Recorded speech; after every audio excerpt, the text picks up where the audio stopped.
Hello students, welcome back. Today I'm going to take you through further in detail.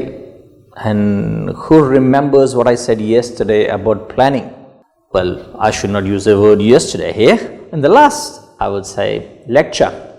So, if you fail to plan, you plan to fail. So today we are going to work further on planning.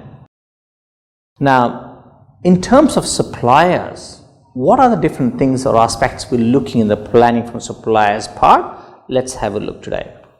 So the first thing is learning objectives. So now, what are different convention suppliers plan and what are the activities that they plan? And obviously we need to understand the relevance in planning when it comes to convention or meeting. So we're going to do these two topics today. Let's move further. Repeating the same thing, for any success of a business, rather for any business in that case, planning is must. And especially when it comes to planning in terms of convention or a meeting, which is actually a lot of uncertainty because it's not a product, it's a service. So thorough planning is must. Now, there are areas of planning, especially for the convention business and for the suppliers. The areas include product design. Well, we're talking about product here while we're talking about service. Yes, we call it product because we'll be giving them a package. That package is called product, and in that package there will be transportation, there will be accommodation, food and beverage, the meeting itself or the conference itself or the convention itself, and then the activities which is happening. So all those together we call it a product. So how do we design the product? Okay, so that's the first area. Second area is operations. Well, we design the product. We'll say that we're going to have meeting on so and so date with so many people coming in, with so much of food and beverage will be served, audio visuals will be there. All those things are, but how and when these activities will operate. So that's the area, that's a time that we need to work under operations. And lastly, marketing. Well, money makes the mayor go. You remember that? Well, if you do not let people know how you are fulfilling their needs, it's very less chances that they'll come back to you, because we have a lot of competitors in the market, right? So marketing is a process that you educate your clients what you're doing, how you're doing. So marketing is another aspect in terms of planning, that we must know where are we going to market our product or a service rather. Now, when you do this requirements, obviously whose requirements are these? These are requirements of our clients or customers, right? In actually finding out the requirements and the needs of the customers, please be very, very specific, because one small misunderstanding can lead to a different setup of arrangements of maybe seating arrangement, maybe food and beverage, maybe timing, breaks, lights, audio, visuals, so many things. So please be specific. It's also called eye to detail. That means you must have that eye that picks up every small issue, and you must be detailed and specific. Now, why it is so? Because obviously these requirements of the customers are matched with the supplier's capabilities and services. Now, what are we talking about? We're talking about customer who wants to get the meeting or the seminar done, and on the second hand we're talking about suppliers. Suppliers are the people who have their hotels, their convention centers, they let us, or the meeting halls, they let us. So who are we? We are the one who are liaising with customers and the suppliers, and we are the middle person. We really make this service to the best of the ability, so that our customers are able to perform what they are supposed to. Could be annual general meeting, could be a seminar, could be a product launch or marketing. Now, as we were talking about clients' needs, so we also need to understand that there's a lot of requirement of manpower and infrastructure. When I talk about infrastructure, what are we talking about? We are talking about the building itself, that means where the meeting or the conference or even convention is going to happen. That's the first thing. We're also looking at the facilities within the building. We are looking at transportation to and fro from the building.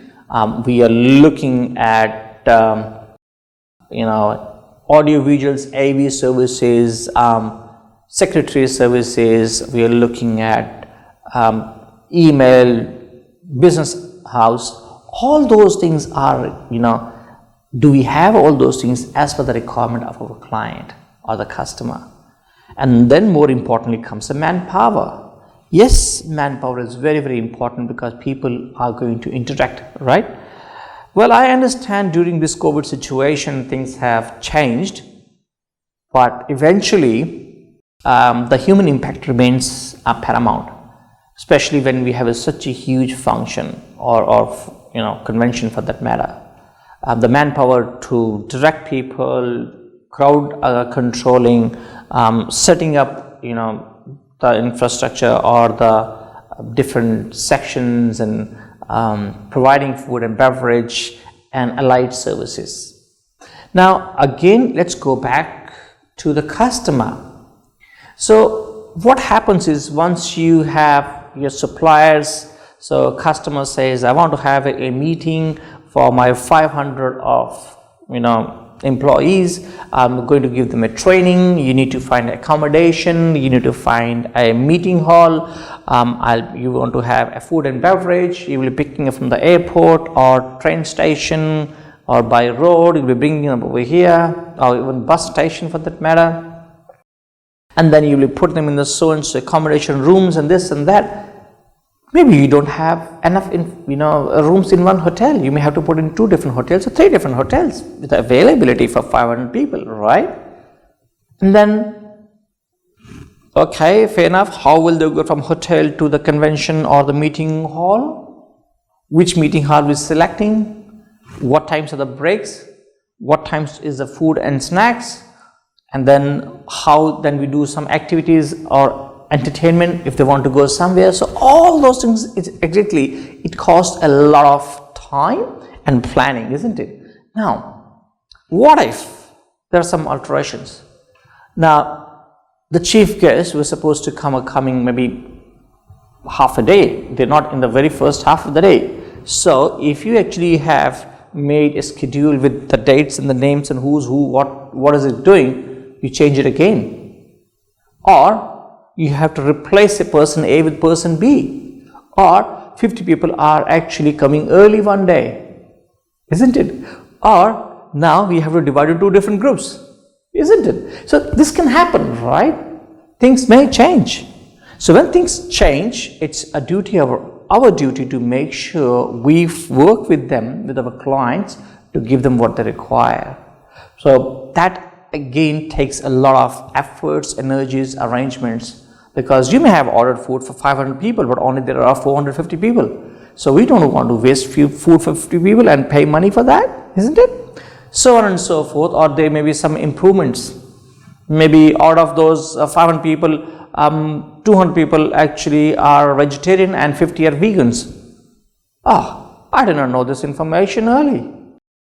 So while we are looking forward to take care of the needs of the customers and matching them with the suppliers of the services, which is infrastructure and manpower, when you're matching the needs, you should also look at what is the budgeting from your organization. That means you as a liaison person, what are your organization's need, right? So that way we have to be very, very careful when we're meeting the needs of the clients.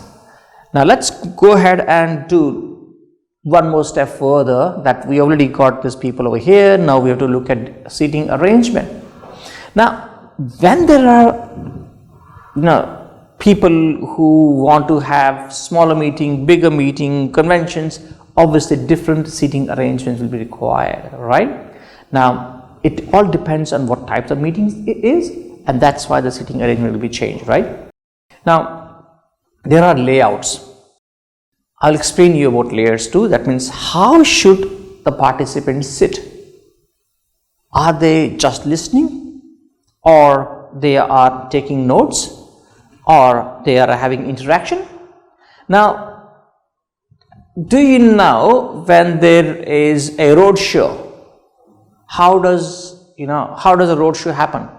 Or when you go to your temple or religious place, how do people sit? Or when you go to marriage function, how do people go and dance? So what is the seating arrangement in the marriage? What is the seating arrangement in the cinema and theater? What is the seating arrangement in your classroom, isn't it? It's different because there's a different context why this people are gathered over there. So it also depends on the number of people, and obviously if what actions needs to be taken into consideration. What if there are people who are having some disabilities? They will be wheelchair accessed, right? So we have to keep all those things into consideration while we are arranging seating arrangement. Now, there's something called theater style. I was saying, when you go for a movie, what is it? It's just, someone is there on the podium, and we have to listen. So they're in the front and we are sitting, all us facing one way. So lectures, AV presentations, clubs, and so on and so on. Classroom, as you say, so obviously teachers in the front, and then we're sitting and we're listening to one, again focusing on one, and then it could be done, the classroom style could be done in sales meeting, press conferencing, or even participant involvement, because what if they have to write, in classroom you write. Now, I would ask you to please go onto the book and have a look at individual design, how it is looking, especially the arrangements. We have U-shaped, well, as the name says U, so it's again for the presentations and some discussions with the person. There's a hollow rectangle, that means it's a rectangle and inside there's nothing. It's on the sides for interaction, so that we're facing each other and can have further interaction. A smaller one, boardroom, so it'll be like table that I'm sitting, because in that, so it'll be a table where maybe 8 to 10 people can sit, could be even 5 depending on that. And then there are some round tables where exactly, when you go to marriage functions or even restaurants, when you see small round tables over there, so that's again, there's a more interaction, more closeness to each other. So one of the seating arrangements over here is a theater style. So have a look, this is how it's actually a theater style looks like. Okay, so I will ask you to please go and have a look at other styles of arrangements in your in the textbook. Now, what are the basic requirements of the convention center? So we really need to work on these requirements, because if we do not clarify these things with our clients or the customers at the very first go, it really can cause or put up into a difficult situation. The first thing is, the clarification question comes on the architectural style. What does it mean, architectural style? So the architectural style means, so how the building should look like, how big the hall should be, how many people are you going to arrange. Now, if you remember from last 2.5 years, when we are going through COVID situation, what's happening? In this COVID situation, we are actually quite bound to a lot of restrictions, social distancing, again putting mask on, again making sure that we have hygiene and whatnot, how many people can be, or the capacity of the room is reduced. So if I have a smaller infrastructure, do you think I can fulfill the requirement? No, I cannot. And now if you have to arrange such things nowadays in this state and time, so I would say that it is imperative that you actually follow the government regulations while you're selecting for any convention center. Now, next comes is interior decor. Well, why would we focus and worry about interior decor and meeting rooms decoration? It does really matter. You know why? Because what happens is when, if what is the product launch? If there's a product launch, in that case, in the product launch case, we realize that there are so many people who are watching to your product. They're looking at the product. How should it present? What should be the background? What should be the side? What should be the lighting and whatnot, right? More so, we have social media, isn't it? A very strong force. So we need to have very clear understanding how should the interior decor look like. What is the environment like? So if you're doing a party for a club who is a youth club, and I think the decor will be different when you're doing for a corporate one, isn't it? So that's what I mean by interior decor. And then obviously, we're looking at seating capacity of the convention hall for sure, because I just said that due to COVID-19, if the requirements of the government is different, so you have to fulfill the government requirements. Other than that, also we have to also look at the capacity. Nowadays, you have to also look at the capacity with the people who are having disabilities. How many people with the disabilities can you accommodate? Do you have enough infrastructure and the seating arrangements? So that's another aspect that you must consider when you're looking at the basic requirements of the convention center. Okay, and then further, what if it's a big convention center? I'll give you one example. I was in Mumbai in a few years back, and we had to go for someone's marriage function. And it's a true story. When I went over there, I realized it was again it was a big hall, and this person had 3-4 marriage halls together adjoining. Rather in Mumbai, it was on the floor level. So they had taken where I had to go was floor 2 and 3. So one was ground floor, 2 and 3, and 4 and 5, something like that. So I actually went to the ground floor, and I did not see people around, and I had some steady looks at me too. So what happened? At the reception, when I was entering the hall, they actually did not give me enough instructions were not there. There are 3 different marriages functions going on, but the clear instructions were not there. So if you're doing a conference and a meeting, that it is imperative that we have a reception who actually guides you properly. We should have a way where we know who goes where. We'll discuss this in detail, all right?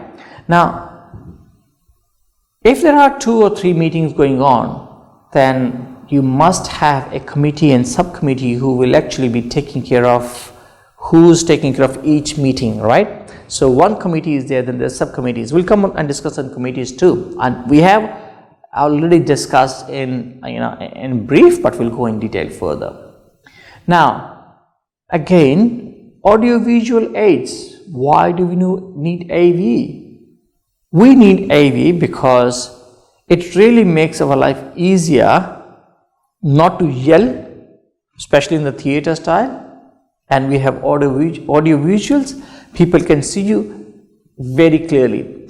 Now, I will give you another example. I was sitting in a theater where the capacity of the theater was 2,000 people, right?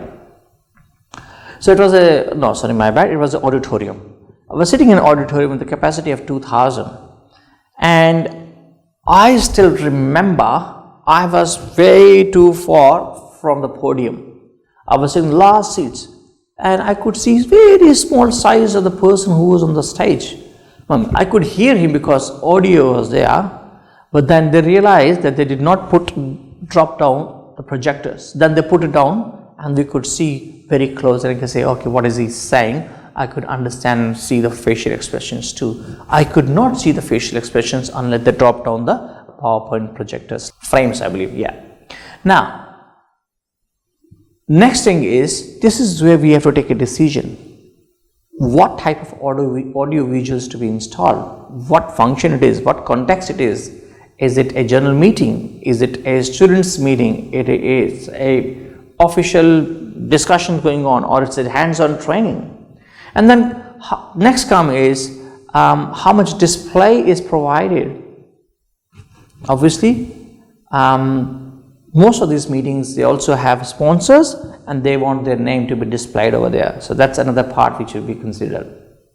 Now, not only this, there could be another alterations. There could be another request made by the customers that you have to actually consider.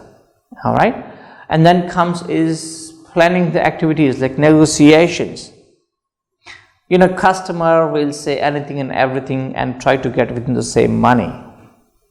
Can you afford to do that? Will your supply give you so much of discounts? Are you eating out your own profits? So you have to see and calculate all those things, right? Now, why you take those decisions? So you actually, have to understand that your customer, when they're making the decision or when they're choosing their venue, they must know about facilities available. Okay, what are things that are available? It should not so happen that you say it's a 2,000 people capacity auditorium and it comes to be 1,500, or even if you say it's 2,000, it is 2,000 but it's quite congested, or the arrangement that you made is actually not as per what is required or cannot be made, technical issues, right? So in that case, it's very, very imperative that you give a full information and your client is aware, and obviously where required, negotiations must be done. Because negotiations is not just for the sake of money. Negotiations actually bring up more discussions about the arrangement, about the pricing, about the infrastructure, about food and beverage. So many things will be clarified there. And once you have clear picture, once you have done negotiation, you actually can then plan what exactly needs to be done. Now, in regards to customer requirements, so obviously, as I was saying, that this is a product where we package everything based on the negotiations and the customer's requirement. But once you have done the customer's requirement and you prepare a package, you actually can demonstrate or have a meeting with the management to demonstrate what package you have and explain your package. But in saying so, if you are going to make a package, you can actually, now you have done negotiations with your client, you can handpick and choose, okay, I want this hall, I want this caterer, I want this transport company. To do that matches the customer's needs, choosing those things, you must be aware of the strengths and what the suppliers are offering in the market, isn't it? Now, the next part comes is how should convention supplier plan? Obviously, tourism and hospitality is a quite intangible industry, okay? Now, and it needs a lot of coordination. It's need a lot of, it's chain reaction. So if the travel agency does not go and get person from the airport to the hotel cannot actually, check in your customer. Hotel cannot check in, cannot serve food and beverage, cannot serve breakfast, and the convention center will not have the client. So it's a chain reaction, but at the same time, they work in hand, right? So how should you plan? So you should keep some time just in case of issues that come in place. Okay. Now, in suppliers plan, it's good idea. They should be asking questions. More questions to be asked really give you better answers, like the type of service to be provided, what infrastructure is needed, if there's anything special that you're looking at, or if there's anything, let's say, if not matching your price, is there any alternative that is available that you can offer your client? And again, money will decide the quality. Now, I would like to put it over here. You have a mobile phone in the market which is worth maybe 5,000 rupees, and then you have a mobile which is worth maybe 60,000 rupees or maybe 100,000 rupees, or whatever, 1 lakh rupees, not 1 lakh, is it? No, 50,000, yeah, 1 lakh rupees. Sorry, I have a calculation issue with, Well, so in terms of that, what I'm looking at is the operations planning. So as I was saying, that it is very imperative that we actually let people know that what exactly we have on the service. That means we need to have marketing. So we must have our own plan that how are we going to market our products. Okay, now that's fine. We market products, we tell them this is what we have, and then obviously we are depending on third parties, the suppliers. But the information that you have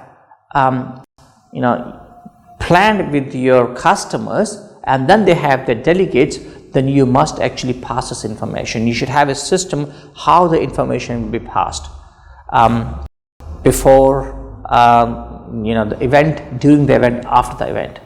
And then obviously you actually need a meeting organizer who actually does this services professionally, because it's again a lot of tasks involved, right? Now there's another activities which called trade fairs and shows. Obviously, besides just national conventions, we have a lot of trade fairs going on. Yes, one of the example is Pragati Maidan in Delhi, which is a permanent place for various types of trades. And obviously, I tell you, there's another one, Indian Trade Promotion Organization, ITPO, which it's a body which plans and manages these fairs and shows. I'm also telling you, there's something called Showgrounds in Melbourne, Australia, where they also have very similar, it's a permanent structure, but now that is being used as a vaccination center. Well, we all in the same situation, but that's fine. Now, there could be industrial trade show, leather expo, textile, book fair, but in all those trade shows on fairs, the basic planning part will not change.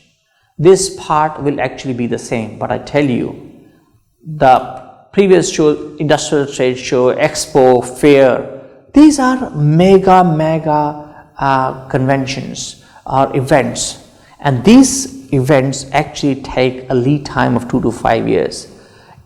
Even for that matter, even the Olympics, which takes more than 5 years, maybe sometimes 7 years. Okay, now obviously they need a very detailed planning. So have a look of some of the views, how the I was telling you, I know it's on the side. See different pictures over here which are showing you how the seating arrangements are done. Okay, so what have we learned so far? Planning for conventions and meetings as a professional task, and which is very essential for success. There must be critical needs analysis. We need to talk to organization, and it is very imperative that not just discussion or negotiation with the organization, but also with the suppliers. And last thing is that if new convention plans always come up, because every customer is different and we need to fulfill the requirements and the needs. With this, I will thank you for today, and I look forward to you finishing your subject. If there's anything, I wish you luck. Thank you and have a good day.